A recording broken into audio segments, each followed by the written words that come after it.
Um menor provocou um acidente durante a madrugada de hoje na capital que por pouco não terminou em tragédia. Ele bateu o carro que dirigia em uma bomba de combustíveis num posto na zona oeste da cidade.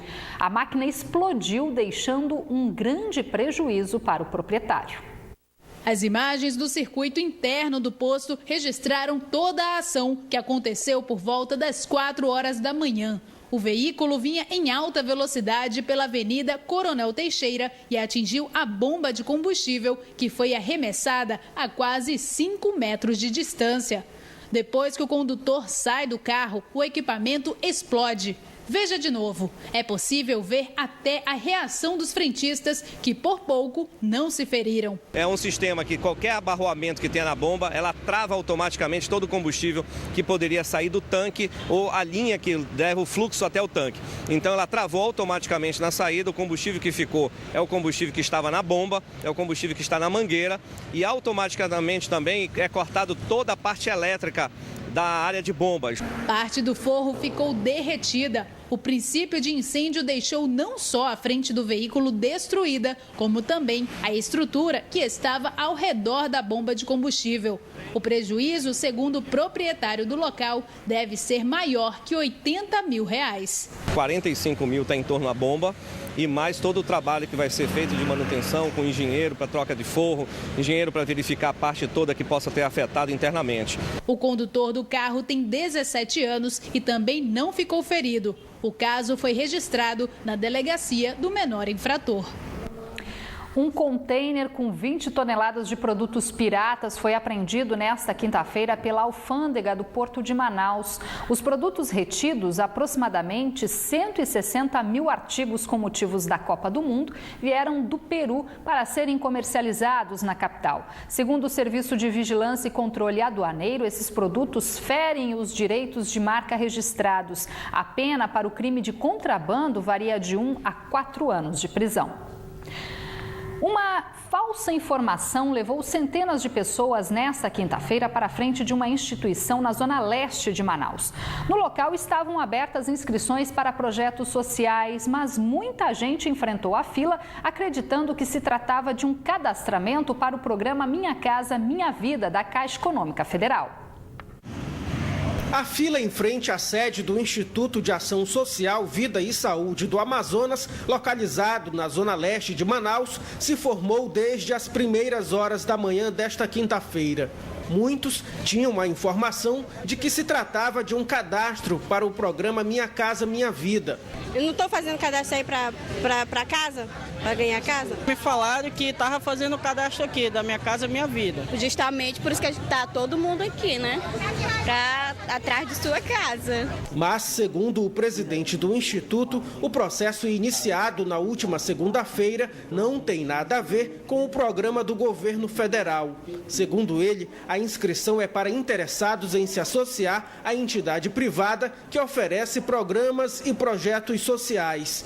Para ter acesso ao benefício, é preciso pagar uma mensalidade que custa R$ 35,90. Até amanhã de hoje, aproximadamente 1.300 pessoas já tinham sido cadastradas pelo Instituto. A meta é cadastrar 5.000 pessoas. Os valores arrecadados seriam para as despesas da entidade. A entidade é uma entidade sem fins lucrativos e que se mantém dos seus associados, de contribuições de associados, atendimentos médicos, como muitos outros aqui, enfim, oferecem, psicossocial e mais, ou seja, atendimentos sociais, cujos valores são pagos para os profissionais para a manutenção da entidade e do atendimento.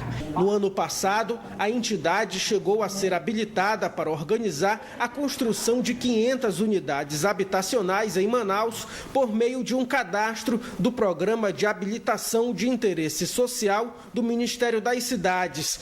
O nome do Instituto consta na lista divulgada no ano passado no site do Ministério e o processo está na fase final para a assinatura de contratos. O presidente explica ainda que nomes de associados foram enviados para a análise da Caixa Econômica Federal para a distribuição das unidades habitacionais, mas nada ainda foi definido.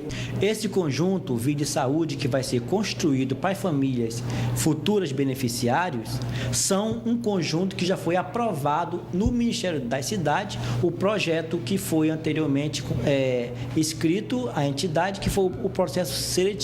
Mesmo com a confusão, este morador da Zona Leste disse que estava disposto a fazer o cadastro. Estou de acordo, sim. Eu vou tentar, me associar, tentar. Vai que dá certo.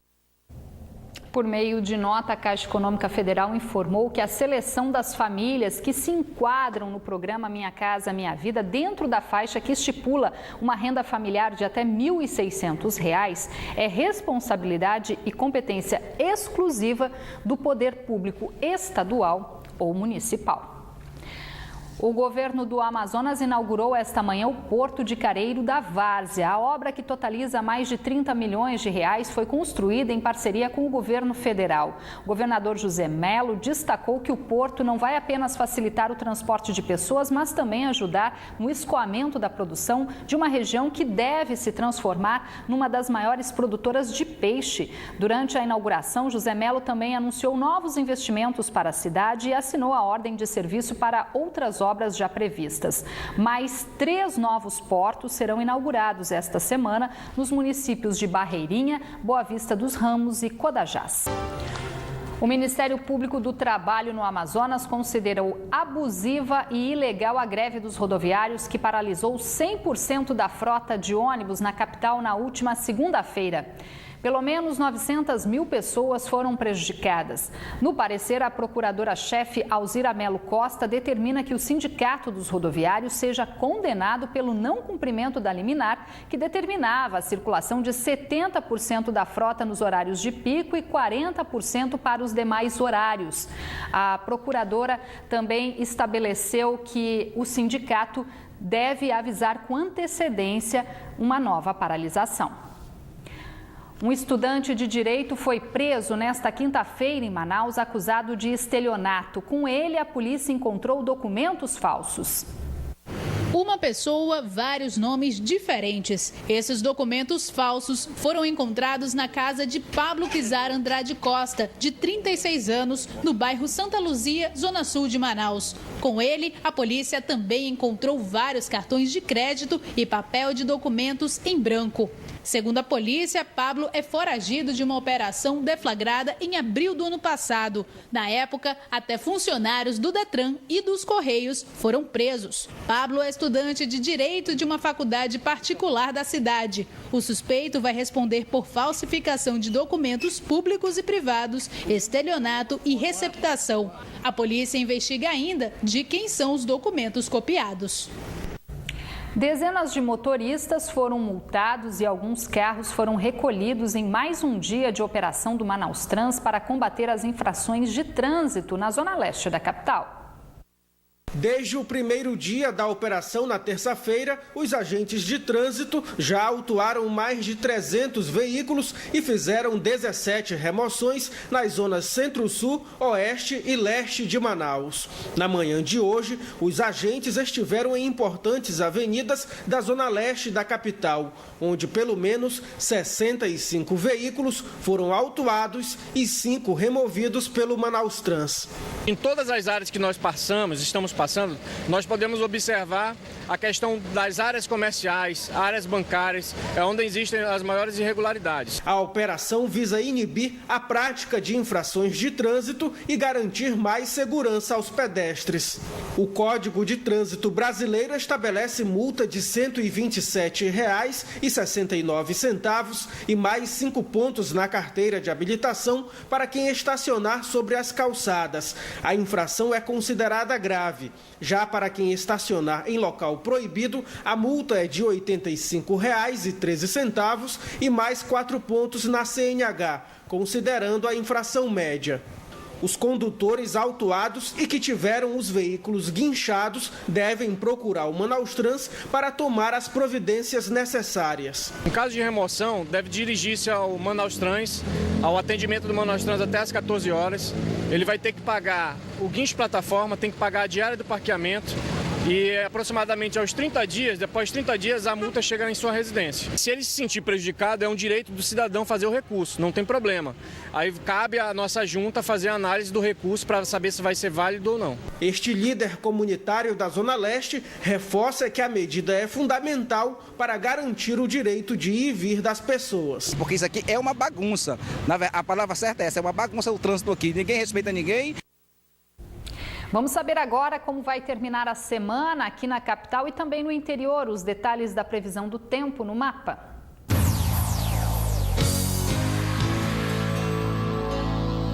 Em Manicoré, o tempo fica instável, com chance de chuva. As temperaturas variam entre 22 e 32 graus. Em Anuri, a previsão é de céu com muitas nuvens e possibilidade de chuva no decorrer do dia. Mínima de 23 e máxima de 34 graus. Na capital, o tempo fica nublado, é encoberto, também com chance de pancadas de chuva. E as temperaturas variam entre 25 e 32 graus. Já estão abertas as inscrições para os cursos e treinamentos gratuitos que serão oferecidos durante a Feira do Empreendedor, que acontece no fim do mês aqui na capital. É a oportunidade para quem já está no mercado e também para quem pensa em abrir um negócio. As informações com o Tiago Gonçalves. Os preparativos para a Feira do Empreendedor, que será realizada de 24 a 27 deste mês, já começaram. Quem vai nos dar os detalhes é a coordenadora da feira, Helena Garcia. Então, quais são as novidades para este ano? A feira está trazendo várias novidades. Uma delas, nós estaremos navegando pelos rios de oportunidade. O mote da feira é Amazonas, Rios de Oportunidade, Frutos de Negócios. Essa feira ela tem um objetivo de gerar oportunidades de negócios e fomentar os negócios existentes. As inscrições para os cursos e palestras já começaram? Já, e eu gostaria de deixar essa mensagem aqui. Vocês podem acessar o nosso hot site, é www.feiradoempreendedoram.com.br ou 0800 570 0800. Você pode acessar, fazer a inscrição. Tá? Então, A inscrição é gratuita? Totalmente gratuita. Todos os nossos cursos, palestras, oficinas são totalmente gratuitos. É em torno de 185 cursos. Nós estaremos mobilizando uma média de 20 mil pessoas, uma média de 5 mil por dia visitando a feira. Obrigado pelas informações e só lembrando que a feira será realizada de 24 a 27 deste mês. Tiago Gonçalves para o Band Cidade. Os deputados que integram a comissão parlamentar de inquérito que vai investigar crimes de pedofilia aqui no Amazonas se reuniram pela primeira vez esta tarde na Assembleia Legislativa do Estado. A reunião ocorreu no início da tarde de hoje. Os jornalistas tiveram acesso apenas ao início da reunião. Em seguida, a conversa seguiu a portas fechadas. Os deputados definiram nesta tarde apenas os procedimentos administrativos a serem tomados pela comissão que vai investigar crimes de pedofilia. Bom, na realidade, hoje foi discutido toda a estrutura operacional da CPI, em relação às necessidades que nós teremos para que ela comece a funcionar. E a parte de recursos humanos também, quais são os funcionários que a casa poderá ceder-nos para começar os trabalhos e quais são as assessorias que a gente vai ter que contratar para colocar em prática a CPI. Pensada inicialmente para reforçar as investigações já existentes no município de Coari e em Manaus, no caso da Operação Estocolmo, os membros da CPI da pedofilia agora decidiram que as investigações vão abranger todos os municípios do Amazonas. A CPI vai estar de forma ampla e restrita, fazendo uma atuação em todo o estado. Quem for pedófilo vai ter que se preocupar com a CPI. Quem não for, não precisa. Se não quiser vir para a CPI, que não seja pedófilo.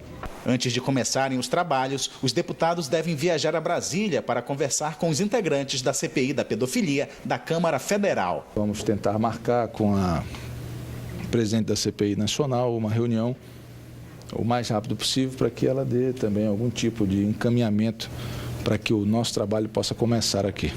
As investigações da CPI no Amazonas só devem iniciar na semana que vem. A gente vai primeiro fazer a convocação de toda a rede de proteção do menor e do adolescente, das crianças, para que a gente possa ter uma radiografia mínima possível da situação do setor, até para a gente saber aonde teremos que focar primeiro esse tipo de investigação. E depois estaremos enviando os ofícios para o Tribunal de Justiça, Polícia Federal, Ministério Público Estadual, para que eles nos repassem as informações sobre investigações que ele já tem e de processos que ele, porventura, já tenham em suas mãos também. A unidade gestora da Copa confirmou nesta quinta-feira que os 2 estádios que vão servir como campos oficiais de treinamento para as seleções durante a Copa do Mundo em Manaus vão ser inaugurados até o fim deste mês. A obra do novo estádio da Colina entrou em fase de acabamento. Banheiros e lanchonetes foram parcialmente concluídos. As arquibancadas estão prontas e o campo já ganhou gramado. O custo da obra está em 21 milhões de reais e o estádio vai ter capacidade para 11.400 torcedores. A entrega, que estava prevista para março, deve sair mesmo até o fim de abril. Em maio, deve haver um jogo do Campeonato Amazonense na Colina. Essa fase final agora está muito relacionada ao campo, né? O campo teve um corte vertical ontem. Estão finalizando, já tem 2 arquibancadas já praticamente prontas. Iniciaremos essa semana a urbanização de entorno, que é muito importante.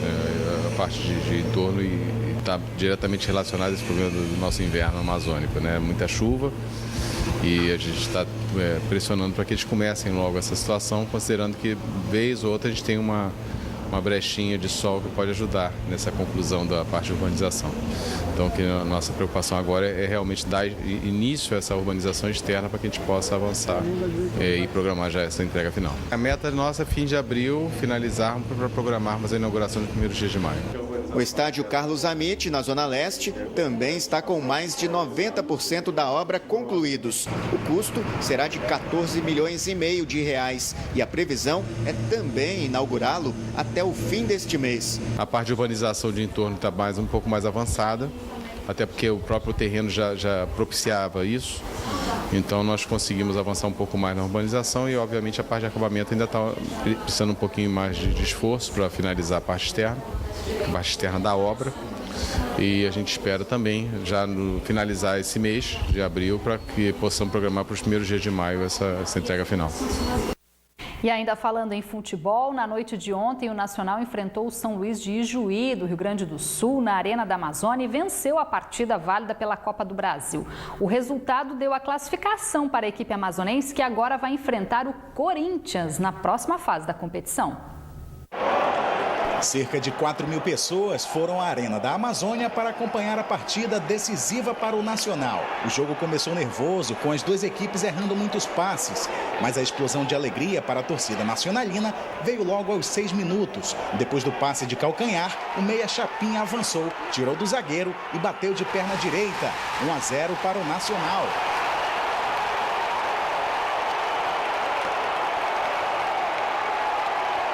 Na cobrança curta de escanteio, o lateral direito Amaral cruzou e Léo Paraíba jogou a bola no travessão. A chuva esfriou um pouco o ímpeto dos jogadores do Nacional e aos 23 minutos do primeiro tempo, o São Luís foi pela primeira vez ao ataque com este chute de Adilson Bahia. Mas a resposta veio 2 minutos depois. Chapinha teve a chance de ampliar, mas bateu fraco nas mãos do goleiro Fábio do São Luís. Aos 30 minutos, falta para o São Luís. Lenilson foi para a cobrança e o goleiro Jairo defendeu em 2 tempos. No último lance do primeiro tempo, depois da cobrança de falta, Fabinho encontrou Fabiano sem marcação, mas o centroavante do Nacional bateu cruzado e a bola mais uma vez acertou a trave. No segundo tempo, o primeiro chute a gol foi do São Luís, nesta cobrança de falta de Adilson Bahia, que ficou nas mãos do goleiro Jairo. O Nacional chegou com perigo aos 12 minutos. Depois do belo lançamento, Chapinha tentou encontrar Fabiano na área, mas o centroavante do Leão não teve o domínio da bola. Já passava dos 20 minutos do segundo tempo, quando Chapinha aproveitou o rebote na área e marcou o segundo para o Nacional. 2-0.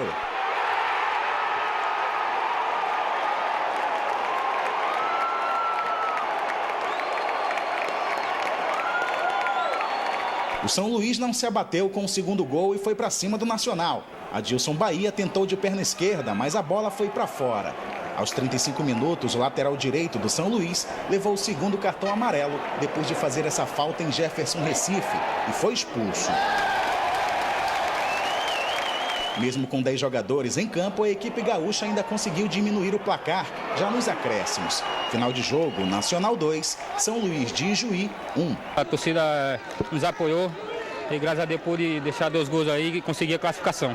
O Nacional fez a alegria da torcida amazonense e fez história ao ser a primeira equipe a vencer uma partida aqui na Arena da Amazônia. O resultado deu a classificação para a equipe do técnico Sinomar Naves, que vai enfrentar o Corinthians na próxima fase da Copa do Brasil.